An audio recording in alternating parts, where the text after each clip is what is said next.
नमस्कार। आज हम एक बहुत ही खास फिल्म रिव्यू पे बात करने वाले हैं। नमस्कार। ई टाइम्स में अर्चिका खुराना जी ने फिल्म उफ ये सियापा का रिव्यू लिखा है और मजे की बात ये है कि ये एक साइलेंट कॉमेडी है। मतलब बिना डायलॉग्स के। बिल्कुल, और यही बात इसे आज के टाइम में काफी अलग बनाती है। ये रिव्यू आया है 5 सितंबर 2025 को, यानी फिल्म रिलीज वाले दिन ही। अच्छा। और रेटिंग है 3.50.0, तो मतलब मिला जुला सा रिस्पॉन्स लगता है। आज हम इसी रिव्यू के जरिए समझने की कोशिश करेंगे कि भाई ये एक्सपेरिमेंट कितना चला और क्यों ऐसी फिल्में ध्यान खींचती हैं। हाँ तो देखते हैं इस रिव्यू के आईने में। पहले थोड़ी बेसिक जानकारी दे दें सुनने वालों को। जी जरूर। तो ये एक कॉमेडी थ्रिलर फिल्म है। डायरेक्ट किया है जी अशोक ने और प्रोड्यूसर है लव रंजन। अच्छा, लव रंजन। कास्ट भी काफी जानी पहचानी है। सोहम शाह, नुसरत भरूचा, नोरा फतेही, ओमकार कपूर और शारे भाशमेदी हैं। वाह, कास्ट तो अच्छी लग रही है। और म्यूजिक है AR रहमान का। ओह, AR रहमान, ये तो बड़ा फैक्टर है। बिल्कुल। फिल्म लगभग 2 घंटे की है, 1 घंटा 56 मिनट, और सेंसर रेटिंग है UA मतलब बच्चे देख सकते हैं लेकिन पेरेंट्स के साथ। ठीक है, तो कहानी क्या है? रिव्यू के हिसाब से प्लॉट क्या है इसका? रिव्यू बताता है कि कहानी का सेंटर पॉइंट है केसरी लाल सिंह। ये रोल सोहम शाह ने किया है। सोहम शाह। उनकी पत्नी है पुष्पा यानी नुसरत भरूचा। अब पुष्पा को हो जाता है शक। अच्छा, किस बात का शक? कि उसके पति केसरी का उनकी पड़ोसन कामिनी के साथ कुछ चल रहा है। कामिनी का रोल नोरा फतेही ने किया है। अरे, तो ये वही पति पत्नी और वो वाला एंगल, लेकिन बिना डायलॉग्स के ये कैसे दिखाया होगा? सोचने वाली बात है। और मजे की बात, मामला यही नहीं रुकता। इससे पहले कि बेचारा केसरी कुछ समझा पाता, एक और गड़बड़ हो जाती है। क्या? गलती से एक ड्रग्स का पार्सल उसके घर आ जाता है। क्या बात कर रही है? ड्रग्स का पार्सल, मतलब एक तरफ बीवी का शक, दूसरी तरफ ये मुसीबत। हाँ, सोचिए जरा। अरे वाह, मतलब गलत फहमियों का पूरा पहाड़ खड़ा हो गया होगा फिर। पुलिस वगैरह? बिल्कुल। एंट्री होती है इंस्पेक्टर हसमुख की। ये रोल ओमकार कपूर ने किया है। और बस फिर शुरू होता है भागम भाग, कंफ्यूजन। हाँ। और ऐसे सिचुएशंस जो मतलब हंसा हंसा के लोटपोट कर दें। केसरी एक के बाद एक मुसीबत में फंसता ही चला जाता है। रिव्यू इसे साफ साफ कॉमेडी ऑफ एरर्स कहता है। अच्छा, कॉमेडी ऑफ एरर्स, यानी गलतियों से पैदा होने वाली कॉमेडी। हाँ बिल्कुल। नाम तो फिर एकदम सही है, उफ ये सियापा। तो इसकी जो सबसे बड़ी यूएसपी है, यानी इसका साइलेंट होना, इस पर रिव्यू क्या कहता है?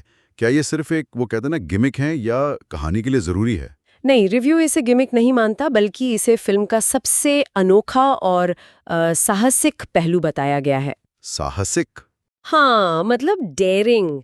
फिल्म पूरी तरह विजुअल कॉमेडी पर टिकी है। देखकर हंसने वाले सीन, एक्टर्स के एक्सप्रेशंस, उनकी बॉडी लैंग्वेज और जाहिर है बैकग्राउंड म्यूजिक। आज के टाइम में जब सब कुछ डायलॉग और पंच लाइन पर चलता है, वहां बिना शब्दों के पूरी कहानी कहना वाकई एक हिम्मत का काम है। रिव्यू ने डेयरिंग रूट शब्द इस्तेमाल किया है। ये बात तो है, बहुत कम देखने को मिलती हैं ऐसी कोशिशें, खासकर हिंदी मेन स्ट्रीम सिनेमा में। तो क्या ये हिम्मत रंग लाई? मतलब समीक्षक को फिल्म कैसी लगी ओवरऑल? देखिए, रिव्यू कहता है कि फिल्म दिलचस्प है, मतलब उत्सुकता जगाती है, और अनोखी भी है, थोड़ी हटके है। अच्छा। लेकिन वो ये भी मानते हैं कि फिल्म की रफ्तार थोड़ी ऊपर नीचे है, कहीं कहीं थोड़ी धीमी लगती है। Okay, uneven pace. हाँ, अनइवन। पर कुल मिलाकर ज्यादातर मनोरंजक कॉमेडी ऑफ एरर्स है, ये कहा गया है। मतलब परफेक्ट नहीं पर एंगेजिंग है। डायरेक्शन के बारे में कुछ खास? जी अशोक ने इस साइलेंट फॉर्मेट को कैसे हैंडल किया? थिएट्रिकल एग्जैजरेशन और सिनेमैटिक बारीकियां। हाँ, और इसमें स्लैपस्टिक ह्यूमर, मतलब वो गिरने पड़ने भाग दौड़ वाली कॉमेडी, उसके साथ थोड़ा सस्पेंस भी रखा है। अरे वाह, कॉमेडी के साथ सस्पेंस का तड़का, ये तो इंटरेस्टिंग कॉम्बिनेशन है। लेकिन आपने कहा रफ्तार धीमी होने की बात भी है। हाँ। इसकी कोई वजह बताइए रिव्यू में, कहाँ कमजोर लगी फिल्म? हाँ, रिव्यू के हिसाब से कहानी बीच बीच में थोड़ी पटरी से उतरती सी लगती है, मतलब लूजेस स्टीम। अच्छा। और कुछ हिस्से, खासकर जो सपने वाले सीन्स हैं, ड्रीम सीक्वेंस, उन्हें जरूरत से ज्यादा लंबा खींचा हुआ बताया गया है। ओवरस्ट्रेच्ड। ओह, तो एडिटिंग का इशू लगा समीक्षक को? कसावट की कमी। बिल्कुल, साफ लिखा है कि अगर एडिटिंग थोड़ी और टाइट होती और फिल्म की लंबाई थोड़ी कम रखी जाती तो ये और बेहतर बन सकती थी। शायद एक्स्ट्रॉर्डिनरी भी। ये दिक्कत तो खैर कई अच्छी कोशिशों में आ जाती है। लंबाई और पेसिंग का बैलेंस मुश्किल होता है, पर क्या सिर्फ कमियां ही हैं या कुछ पॉजिटिव बातें भी हैं? नहीं, ऐसा नहीं है।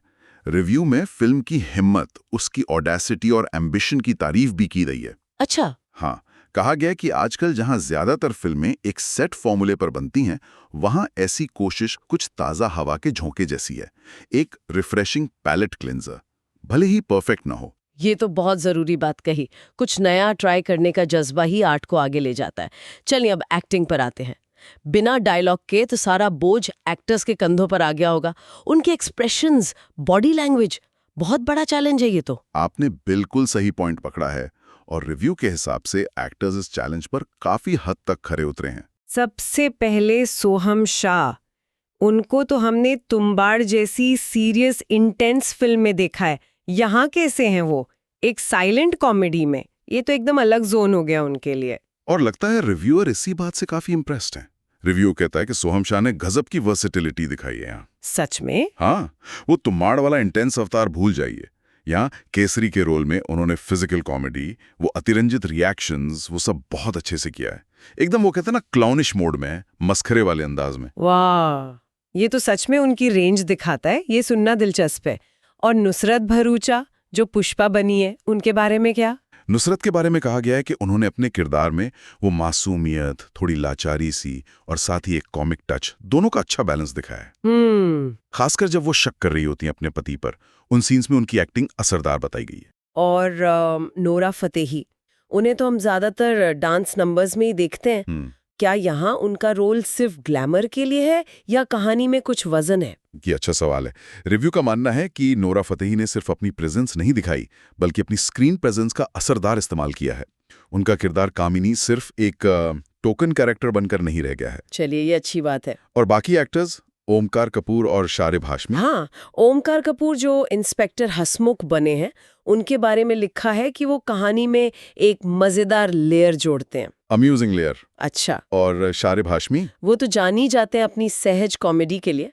वो यहाँ भी अपना वो अंडरस्टेटेड ह्यूमर लाते हैं, बिना ज्यादा शोर शराबे वाला मजाक। तो कुल मिलाकर लगता है कि एक्टिंग डिपार्टमेंट ने बिना शब्दों के भी काम चला लिया है, बल्कि अच्छा काम किया है। लेकिन एक और चीज है जो ऐसी फिल्मों की जान होती है, म्यूजिक। बिल्कुल सही, आप बिल्कुल सही जगह पहुंची है। और इस फिल्म का संगीत किसने दिया है? AR रहमान ने। हाँ, समीक्षक के लिए रहमान का बैकग्राउंड स्कोर इस फिल्म का सबसे मजबूत पक्ष है, स्ट्रॉन्गेस्ट एसेट। सबसे बड़ी ताकत AR रहमान, मतलब नाम ही काफी है। और बिना डायलॉग वाली फिल्म में तो म्यूजिक का रोल कई गुना बढ़ जाता होगा। बहुत ज्यादा। रिव्यू में तो संगीत को लगभग एक कैरेक्टर ही कहा गया है, अपने आप में एक किरदार। सच में? कैरेक्टर। हाँ। कहा गया है कि रहमान का संगीत ही ऑडियंस को फिल्म के बदलते मूड से जोड़ता है। कभी वो हल्के फुल्के शरारत वाला मूड, कभी कोई खतरा मंडराने का डर, और कभी वो खुलकर ठहाके लगाने वाली सिचुएशन। कमाल है, यानी म्यूजिक ही इमोशंस बता रहा है, कहानी कह रहा है। बिल्कुल। जहां शब्द खामोश हैं, वहां रहमान का संगीत हर सीन को एम्पलीफाई करता है, उस खामोशी को भरता है, उसे मीनिंग देता है, वो सन्नाटे को बोलने का मौका देता है। ये सुनकर तो रहमान का काम सुनने की इच्छा और बढ़ गई है। तो चलिए अब आते हैं फाइनल वर्डिक्ट पर। सब कुछ सुनने के बाद समीक्षा का निचोड़ क्या है? क्या ये फिल्म देखने लायक है, खासकर 3.5 रेटिंग को ध्यान में रखते हुए? देखिए, फाइनल वर्डिक्ट ये है कि उफ, ये स्यापा एक ताज़ी हवा के झोंके जैसी एक हिम्मत वाली कोशिश है।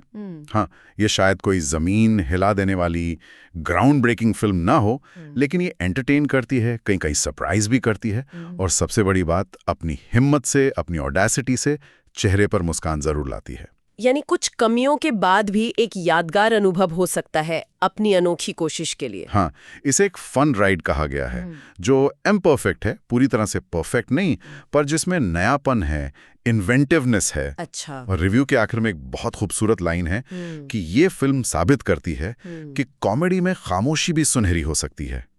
Silence can indeed be golden in comedy. वाह, खामोशी भी सुनहरी हो सकती है। ये लाइन तो वाकई सोचने वाली है, खासकर आज के इतने शोर वाले माहौल में। तो इस पूरी चर्चा का निचोड़ यही है कि उफ, ये स्यापा इंडियन सिनेमा में एक मॉडर्न साइलेंट कॉमेडी का एक रेयर और इंटरेस्टिंग एग्जाम्पल है। बिल्कुल। कहानी है गलतफहमियों की, एक्टिंग है बॉडी लैंग्वेज और एक्सप्रेशंस की, और आत्मा है AR रहमान का संगीत। रिव्यू के हिसाब से पेसिंग और एडिटिंग में कुछ इश्यूज हैं, जिससे ये शायद उतनी शानदार नहीं बन पाई जितनी बन सकती थी। लेकिन अपनी हिम्मत, अपनी ताजगी और कुछ अलग करने की कोशिश के लिए इसे एक मौका दिया जा सकता है। जैसा कि ई टाइम्स की 3.5 रेटिंग भी शायद यही इशारा करती है। हाँ, और ये फिल्म शायद उन लोगों को खास पसंद आए जो मेनस्ट्रीम से हटकर कुछ एक्सपेरिमेंटल देखना चाहते हैं। ये दिखाती है कि बिना बोले भी कहानी कही जा सकती है, हंसाया जा सकता है। सही कहा। और ये पूरी बातचीत मेरे मन में एक सवाल भी छोड़ रही है। क्या सवाल? यही कि आज के ज़माने में जब ऑडियंस को तेज dialogue, instant punch lines, high speed comedy की इतनी आदत है, क्या साइलेंट फिल्मों का सच में कोई फ्यूचर है? क्या लोग इन्हें रेगुलरली देखना पसंद करेंगे थिएटर्स में या स्ट्रीमिंग पर, या फिर ये बस ऐसे ही कभी कभार आने वाले अनोखे एक्सपेरिमेंट्स बनकर रह जाएंगी? ये वाकई एक बहुत बड़ा और ज़रूरी सवाल है। शायद इस फिल्म का चलना या ना चलना और इस पर ऑडियंस का रिएक्शन आगे ऐसे और एक्सपेरिमेंट्स का रास्ता तय करेगा। इस पर सोचना शायद एंटरटेनमेंट की बदलती दुनिया पर एक नई रोशनी डाले।